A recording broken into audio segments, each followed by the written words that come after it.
what are one or two big mistakes people make consistently that you see? I'll give you the biggest one. You have to keep emotions out of investing. Most of my job, I sometimes joke I would have been better off with a psychology degree, okay?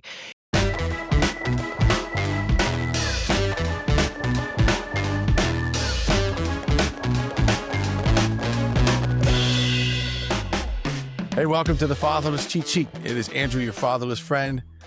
Today we're talking money, cash, bread, dough, lettuce, scuttles, and why is it all named after food? I'm going to tell you why. Because besides your mortgage or your rent, that is the only goddamn thing left that we have any extra for.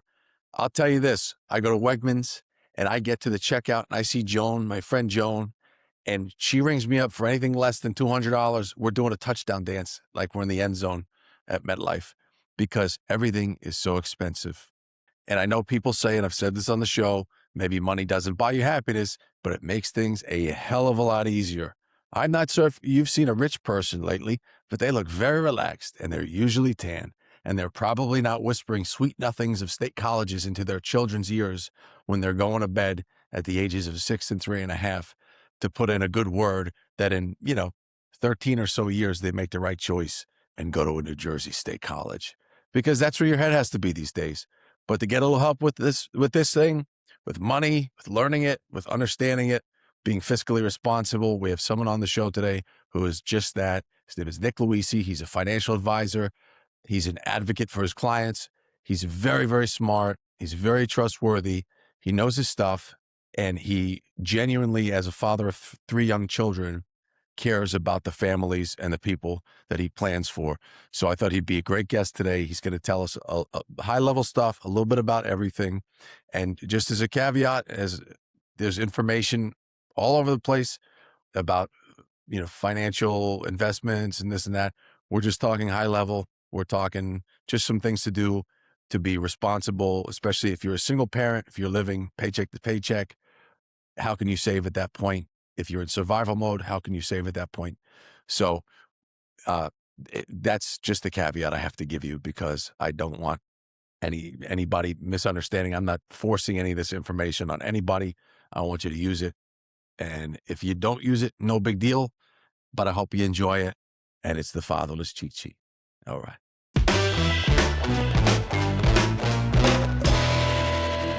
All right, welcome to the Fatherless Cheat Sheet. And I have a very good friend of mine, a very smart person, and someone I thought was perfect to talk about money with us, Nick Luisi. Welcome, Nick. Thank you. I've been looking forward to this all week.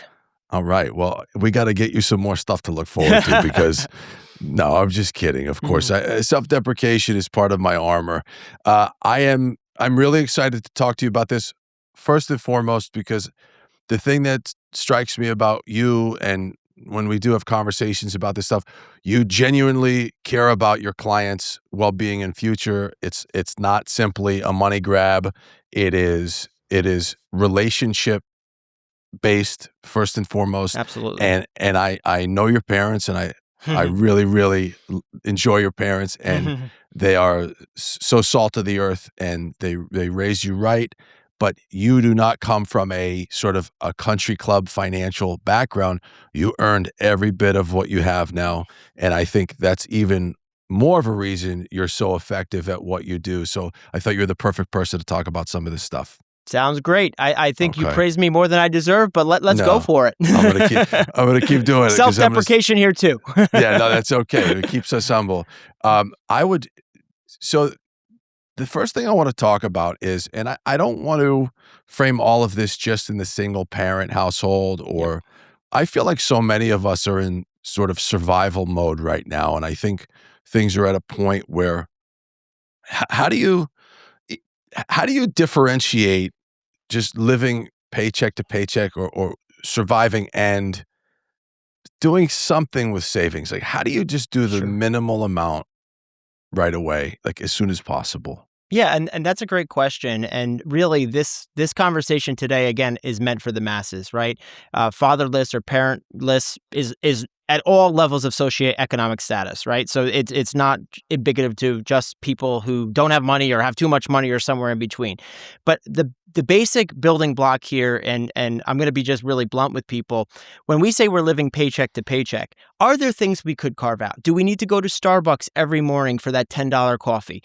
That's where we start. And it's tough because some of those are comforts, especially if we are in an environment where, listen, we're just trying to survive. And that's my little creature comfort. But that's really where we need to start. Going into more specific about what vehicles, and this is general information, none of this should be considered advice, but just generally, if you work for a company that has a 401k, one of the best ways to start is if they have a match, right? Money that you would have just spent if it went directly to your bank account, have them automatically deducted pre-tax into a 401k. If they are matching, you have to lose half your money just to get back to your money. So these are some very basic building blocks. I'm sure we can go into other scenarios, but that's the first one. What can we actually cut out and create a savings vehicle and some way to make it automated so we don't feel it before it even hits our bank account? We've already saved for the future. If you do that, you're already starting to be ahead of the game. And I'm sure we'll go into some other things throughout the conversation. Yeah, that's great. Great jump start right there. And I would say sometimes in the past, I mean, I've grown out of it quite a bit because I have 2 children and your perspective changes. I was so, Nick, impulsive. I was just a consumer. And I was sort of living for the now. Yep. And there were so many times I said, well, I'll start next week. I'm not going to. So how do you get out of that mentality where you just constantly punt and punt and punt? How do you start now? So that's really hard. Whether you just got a bonus at work or something that was unexpected, start that as the beginning of the nest egg. And just like I mentioned with the 401k, we try to automate this. We try to make it so that every month, even if it's $100, whatever your budget allows. Again, I always talk with people, money is relative. What's a lot to one person is a little to another. Okay. So money being relative, whatever that amount is that you can squeeze out of the account without really stopping you from paying your bills, automate it. Automation is key. Okay. And it doesn't matter the vehicle at first. I gave an example before if 401k is available, but even if it's just a basic long-term portfolio, again, there's a variety of low-cost robos. I'm not just here pitching what we do. Just in general, there are platforms right now. It's more cost-effective now than ever. Back in the day, and I never would have made it one of those old school stock jockey, stockbroker days. Okay. That's not my business. Then it was very prohibitive to get into the stock market. Now there's many platforms that have no commissions. So it is accessible, especially at the entry point before things get more financially complex where you might need an advisor, or you might need other moving part tax management strategies, but just basic starting, like there are so many. In fact, there's too many platforms these days that allow people to start. Yeah. Yeah, it's promising and a good point. Is there if you have credit card debt, as Yep. so many of us do, how do you weigh that against savings? Because if you're at a low yield, the 3-4%, and then you're also getting nailed for whatever the APR, whatever the mafioso Yep. credit card companies, how do you differentiate those two things? So basic building blocks, and I'm going to sound like a broken record. If there's something that I can tuck away that's tax advantageous, for example, again, that 401k, that's a pre-tax deduction. So what that means is not only am I putting money away, but that is not being taxed as income, right? So I've just lowered my income while also saving for my future. Then we would look at our credit cards. If you got double digits, what we do is we go from the one that has the highest rate, we throw everything we can at that and do the minimum on all the cards. And we rinse and repeat until there are no more cards. So that's just high level. You want to, sometimes people get confused by this. Oh, I have a credit card and I'm going to make up numbers that has $10,000 on it and 20%. But I have another credit card with $1,000, okay, that's on it. And the rate is 8%. Well, I have an extra grand. Let me just close out. No, the money should go towards the higher interest rate card, even though you might get that immediate gratification from saying I paid off one card. The one with the lowest interest rate, not the lowest balance, okay, is the last one we want. We go after the one that has the highest interest rate first. So just knock that out. Yep. Yeah. Because you're accruing the most interest in that account. Yeah. And I would say as well, these days there's sort of this hidden, not even hidden, but we belong to so many subscriptions these days. Are there any tools available to, or is it just due diligence? Like go in and just start getting rid of some of these superfluous subscriptions? Yeah, going back to that, I'm paycheck to paycheck, I'm trying to figure it out. The first thing you need to look at is what is your monthly spend? What are your auto enrollments? What are things that are coming out of your account without you even realizing that subscription that was a free trial for 3 months that's been billing you for the last 3 years? Those are the ones that we have to, yes, there are a bunch of services. I don't know anything about them. I can't Yeah, preach to them, but personally, just look at your most recent credit card statement or bank statement, and you will see what are automatic monthly deductions and trim those off. So that's part of that. What do I really need to spend? I know, for example, we have a million subscriptions. My wife is the one who handles most of our entertainment. I got the streamer in here, but I don't know what we're not subscribed to. And I actually think we need to go through that same, due sure. diligence there to see. But to be fair, when you got people who know me personally, I got a kindergartner and 2 twins that are 5 months old. Maybe I just need to turn on a movie every once in a while and I want a selection. That might be my $10 cup of coffee, Yeah, you have you're certainly entitled to a little entertainment and taking the load off at the end of the Yep. day, and a cinephile as well with a great podcast Yep. yourself, Yep.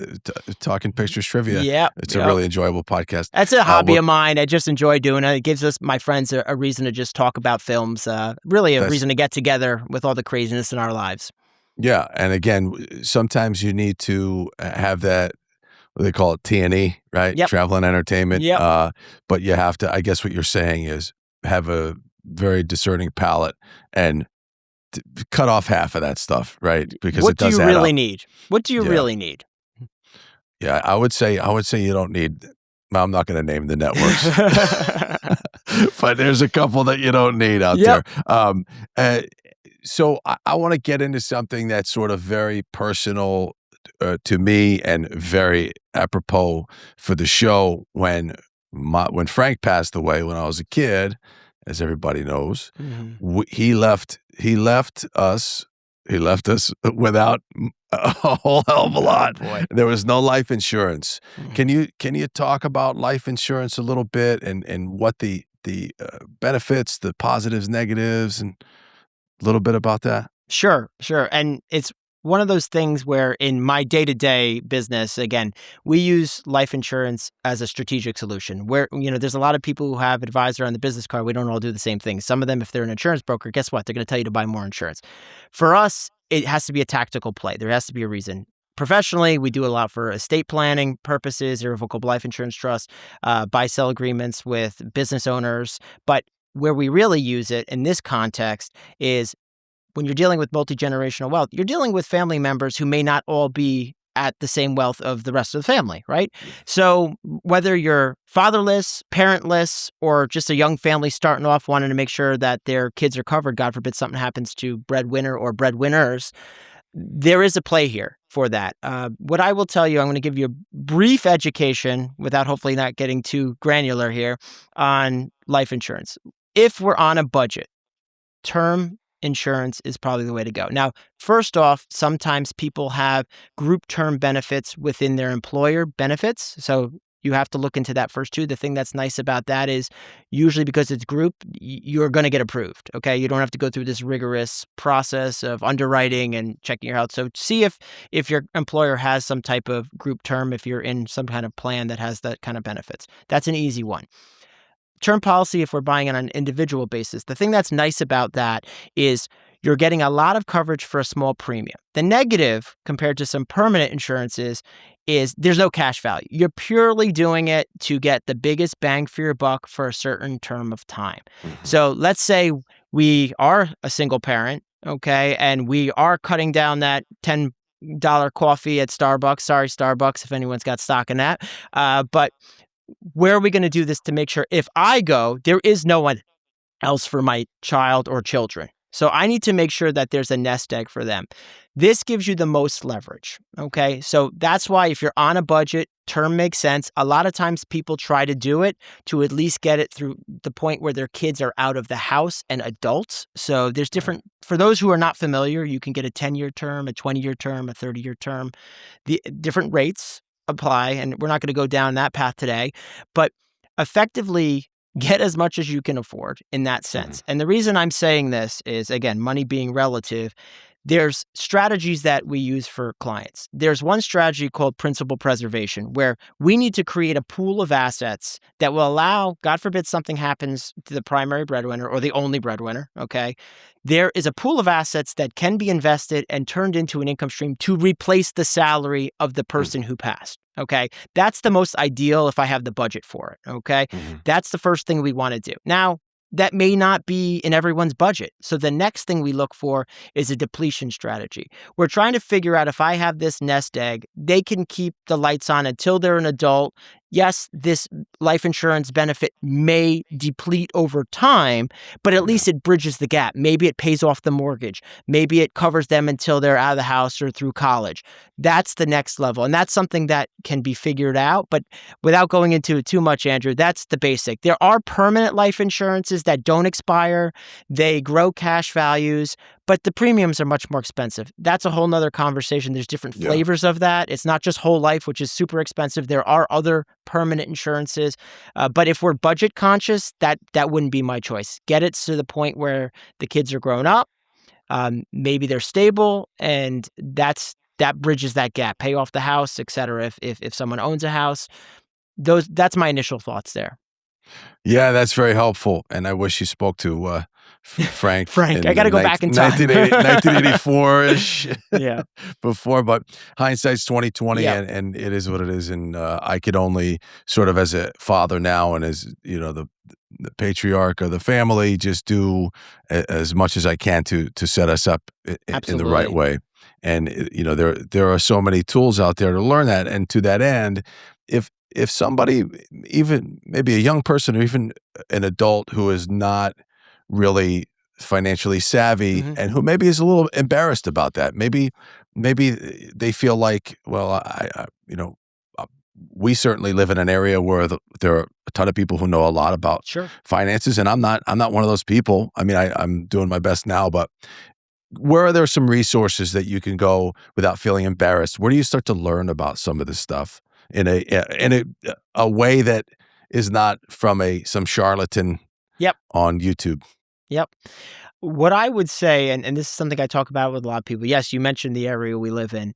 There's a different skill set between making money and managing money. So just because someone is successful in business doesn't mean that they're actually good at managing. They may have a unique skill set that allows them to succeed at what they're doing. In fact, that's how I have a business, right? I work with super smart people who know the power of delegation so they can do what they do best, and I'm here to optimize their finances.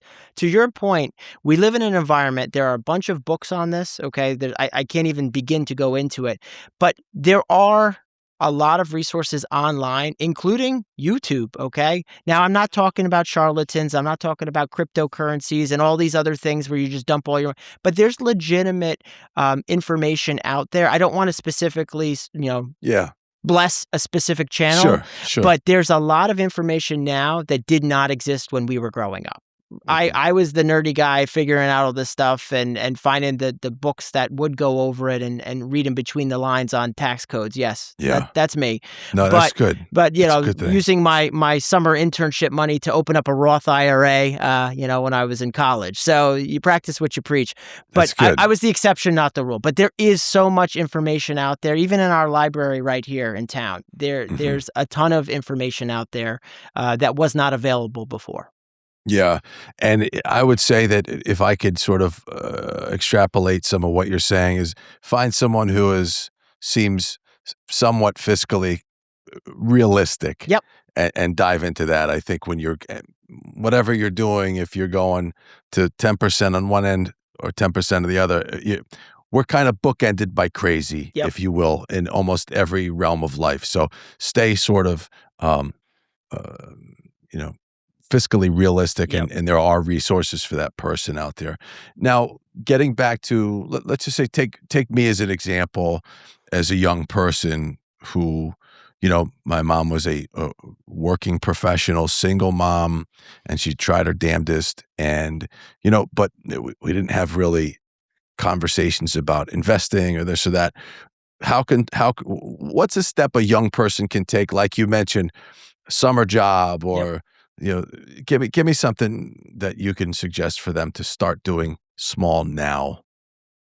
Yeah. So this actually hits home for me too. I can't say that I'm fatherless. Okay. In fact, my parents are wonderful, and maybe they're too involved, but that's a conversation for another day.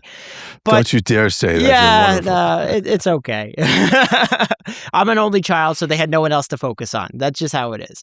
But along those lines, I did have experience in my youth. So I was very fortunate that my parents, saved, and they sent me to a private high school. Okay. And I was surrounded by a lot of people from successful families.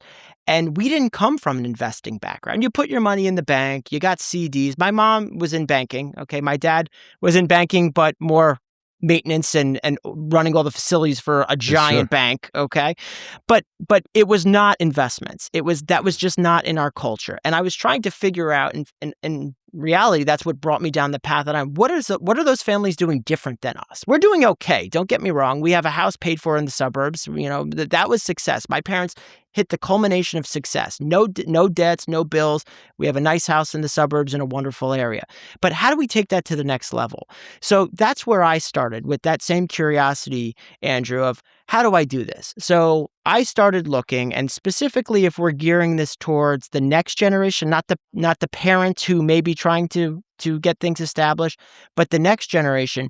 What are those first vehicles, those account structures that I should be looking at? And I jumped the gun earlier, apparently, but I've always worked. I've worked probably before you were supposed to work. It's been part of my culture. You get a job, so you have money on the weekends, and then you're working on the weekends, so you didn't need the money because you were working. But that's another story. So what do I do with this? So the first thing I explored was different types of retirement accounts. And Roth IRA, I mentioned it briefly before. It's a great vehicle for a young professional, someone starting off, and even later in life if they meet the income requirements. So without getting too preachy, a Roth IRA is one of those few vehicles where you can save for retirement and it grows tax exempt. And when you take the money out, it's tax exempt. So effectively what I'm saying is it grows tax free and you can pull the money out tax free. There are income limitations and there are maximums you can put in every year. So it's a slow drip. You can't just throw a large sum of it into it. However, if someone is going to be entering a career path where later they may not qualify, well, every year that they qualify, that money still stays there. So that's one of the first things that I would say for a young professional is to look into a Roth IRA. Um, that is a very powerful vehicle. I've already talked about the next step alongside that. If they work for a company with a 401k that matches, if they max the match, I'm not saying they max out their whole 401k if the bills don't allow it, but Yeah. at least max out the match. If you do that, if you max out the match on your 401k, if it's available with your employer, and you max out your Roth and you do nothing else, you are so much more ahead of the game than a majority of our population. Yeah. That is the first step. I don't know if you want me to go more into it, but that's the beginning building blocks of wealth creation. Yeah. Go. Yeah. If you want to go just a step further, that'd be Yeah. great. So the other things that we should look at is there's a plethora of high yield savings vehicles out there. If you just put in a normal bank account, and yes, we need to keep a certain amount in our checking accounts to cover our cash flow needs on a monthly basis. But if you start to accrue, substantive amount more than 3 to 6 months worth of expenses, you should be at least looking at high yield money markets, high yield savings accounts. When I did this, I was a pioneer. There used to be these random ones online, okay? And they were name brand banks, okay? But you could only deposit online and take out with a credit card. Like you could not use one of their Yeah. branch operations. That's what I started with. That was Now, like you're Atlantic City. You know you what got I it. mean? You You're a got gambler. it. Yeah. So like they were established, but they said you have to use. They wanted to keep you no frills. Like you can use their ATMs at their branch. You cannot go to the teller line. You can just use bare bones. Now it's a little bit more flexible. Most institutions have some high yield savings account offering. Sometimes you have to have a minimum balance, but even if you're just having your money sit there, your money should always be working for you. That's the key here. Even if it's just getting a little bit more interest, it should be working for you. That all makes so much sense, Yeah. and the information is great right there. And again, going back to what we said about some of the YouTube charlatans and some of the people giving good information, that is very, very realistic goals, realistic information, and steady. I think that's my vision, sort of tying things back to the show a little bit, Yeah. when I was young, my vision was I didn't really see it. I didn't have a vision for the future. I didn't know if I was going to stick around. I didn't know I didn't know what the hell was going on. I'll be honest. So when you don't have a foresight for the future, you kind of can go, oh, screw it. I'm just going to go do this stupid thing instead of putting that money away. But I guess what you're saying is you can probably do a little bit of both, if I'm guessing. Absolutely. And that's the key is if you do that and say you have another little account somewhere that we talked about it before, automating. I don't even care the amount because once you have it automated, you can always raise that amount, right? If you hit a next, echelon in life or you get that bonus or you get, at least now you're starting to build good habits. So that's really what it's in the early stages. Is it going to make you a millionaire overnight? No, but you're building good habits. And as you make more money, you already have that habit and you say, oh, wow, actually, I have this little extra every month. Maybe I should put that into my long-term savings. Then we start talking about maxing out our 401k to increase our pre-tax deductions, not just maxing the match, right? We start to figure out once we do that, then maybe we need to use some of these other vehicles. And that's a whole unique conversation, but it's a building blocks situation, Andrew. It doesn't happen overnight. Build good habits, even if the dollar amounts are low to begin with. I got you. And that's another great segue. What do you see as a wealth manager, a fiduciary, very successful person in this field? What are one or two big mistakes people make consistently that you see? I'll give you the biggest one. You have to keep emotions out of investing. Most of my job, I sometimes joke I would have been better off with a psychology degree, okay? That's really where we shine.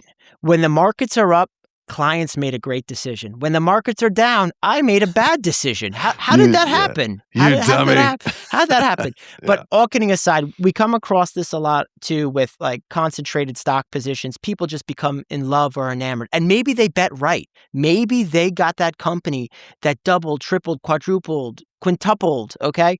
But let's not get greedy. That is life-changing money. Even if you want to leave a little on the table, diversify out. So it's hand in hand. Taking the emotions out of investing is a big one. One of the reasons I have a job, because we help people do that during those challenging times, especially when there are corrections. And if they are short, pullbacks are normal, they happen, but they're uncomfortable. And then the other part of that is the importance of diversification. Diversification doesn't mean taking less risk. You could be diversified at any level of risk. You could be aggressive, but still diversified. Okay, you could be conservative and diversified. It's not putting all your eggs in one basket because we cannot predict the future. The market makes fools of us all. If you try to say you've mastered it, no one's mastered it. We take calculated risks that over a long enough time horizon will pay off, but we need that time horizon. We can't be going to Atlantic City or Vegas with it. I got you. Yeah, those are great points. And would you say ultimately is cash still king in our world? Yeah, we all like to say cash is king. And I do think to some degree, but where we lose it is if cash is not keeping up with inflation, right?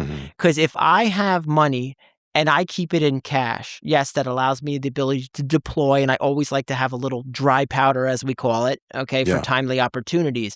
But that cash needs to be doing something. The high yield money market accounts that I'm talking about, high yield savings, it needs to be doing something because the reality is if inflation's at 4% and your money's making 3%, you just lost 1% of purchasing power. So it's important to make sure that, yes, you need to have cash on the sideline. Let's call it 3 to 6 months worth of expenses for the average person, maybe a little bit more depending on if you have specific timeliness, if you're a business owner and you have lumpy cash flow. There are other reasons to have more cash, but typically we want to make sure that our money is working for us. And that doesn't mean all in the stock market, okay? There are many different vehicles. When I say diversification, it's not just stocks, bonds, cash. There's alternatives, there's non-correlated assets, there's real estate. There's a lot of things that probably go beyond the initial scope of today's conversation. But yeah, you do need cash to buy things. Absolutely.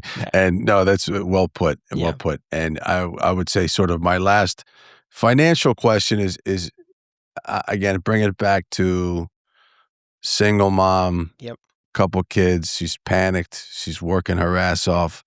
What's a word or two of solace you can give her about her efforts and what she's doing on her own.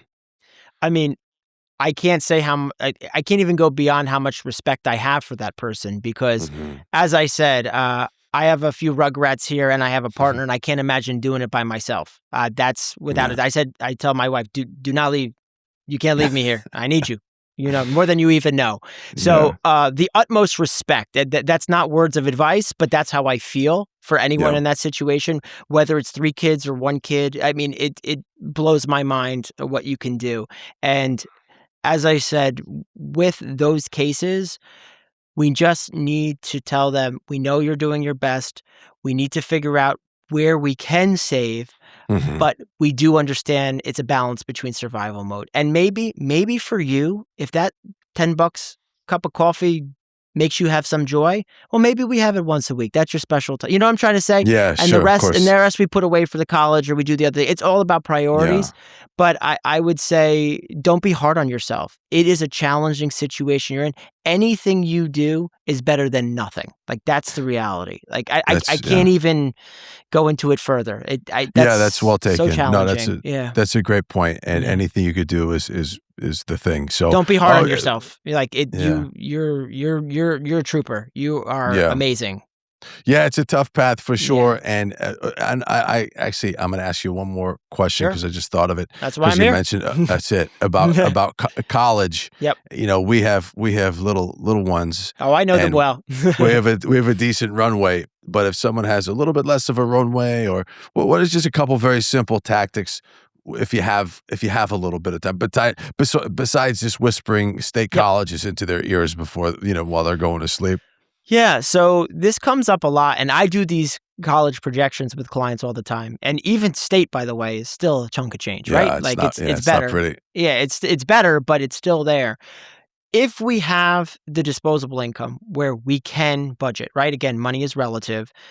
They used to be called college savings plan. Now they're called really education savings plan, the 529s most people know about. I say that because there are ways to tap into it more for private school or things that are not secondary education. But in general, we know these as college plans, right?